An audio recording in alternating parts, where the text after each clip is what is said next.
Il est 9h52 et comme tous les vendredis, Emmanuel Razavi est avec nous de Global GeoNews. Oui, bonjour Emmanuel. Bonjour Emmanuel. Bonjour Cécile, bonjour Patrick. Bon, alors je le disais, est-ce que Donald Trump ne va pas frapper l'Iran avant de partir, ce qui déclencherait, on imagine, toutes les conséquences que ça pourrait avoir. Parce que le président iranien, Rouhani, a appelé à ouvrir une nouvelle page avec l'Iran, revenant à la situation qui prévalait avant l'élection de Trump.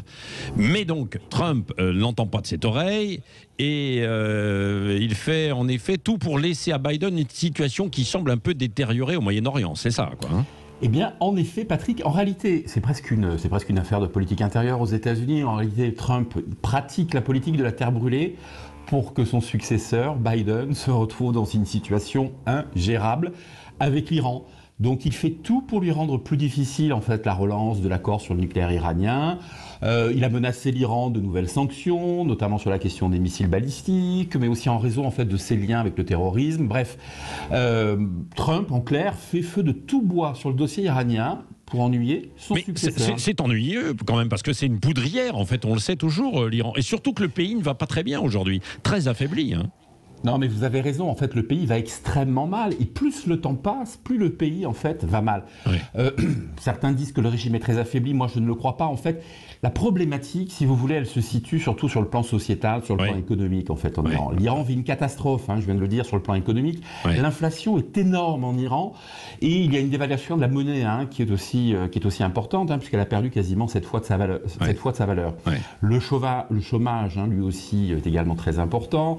Le coronavirus, on a entendu dire que l'Iran était l'un des pays au Moyen-Orient le plus touché par le coronavirus. Il a tué en fait presque 45 000 personnes, enfin 43 000 pour être précis, mais on n'a pas les chiffres en fait exacts.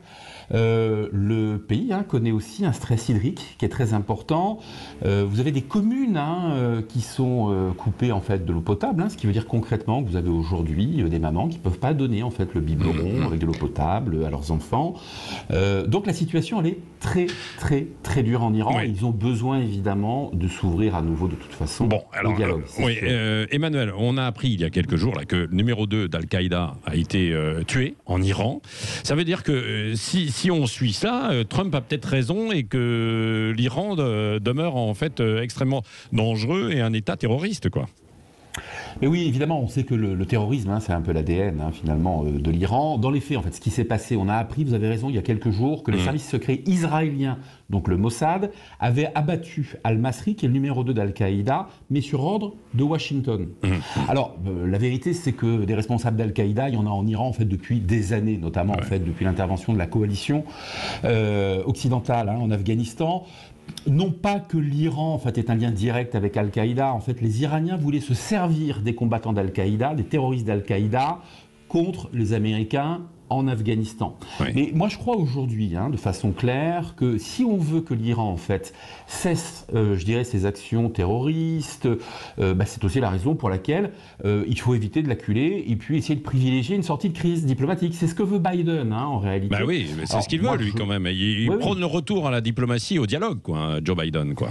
Écoutez, il vaut mieux parce que l'Iran, vous l'avez dit tout à l'heure, c'est l'un des pays quand même extrêmement influents, pour ne pas dire le plus influent en fait de la région. Vous savez, l'Iran, ça a été un pays qui a été l'allié de l'Occident pendant très longtemps, jusqu'à l'arrivée en fait des Mollahs au pouvoir en 1979.